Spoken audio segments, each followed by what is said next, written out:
You can't solve climate change in one fell swoop. There's no single policy that will reverse decades of damage in a short period of time.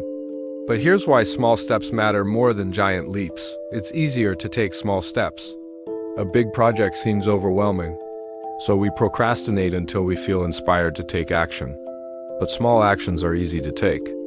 You don't need to feel inspired to recycle or to turn off the lights when you leave a room. Taking small steps consistently over time leads to big results. Small steps lead to big changes in behavior. When we experience a small win, our brain releases a surge of dopamine, which motivates us to take the next step.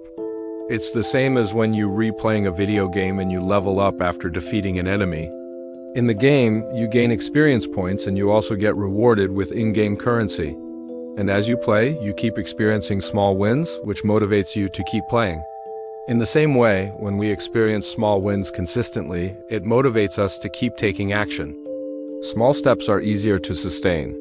We often set huge goals for ourselves, like I am gonna exercise 5 times this week, or I'm gonna read 50 books this year, but then life gets in the way and we end up not following through.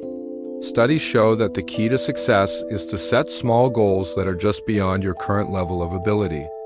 This way you challenge yourself without setting yourself up for failure. For example, if you want to read more, don't set a goal to read 50 books this year. Instead, set a goal to read 1 page of a book every day. Small steps increase our sense of control. When we're faced with a big problem, it's easy to feel overwhelmed and powerless. But when we focus on small steps, we regain a sense of control. We know that we can take action now, even if it's just a small action, and that action will make a difference. This is the best way to overcome the feeling of being overwhelmed and to move forward towards your goals. We all want to make a big impact on the world. But sometimes the biggest impact we can make is by simply taking small steps consistently. So don't get overwhelmed by the big picture. Break it down into small steps and take action. Even if it's just a small step, it's still a step in the right direction. Do you find this advice helpful? Let me know in the comments below.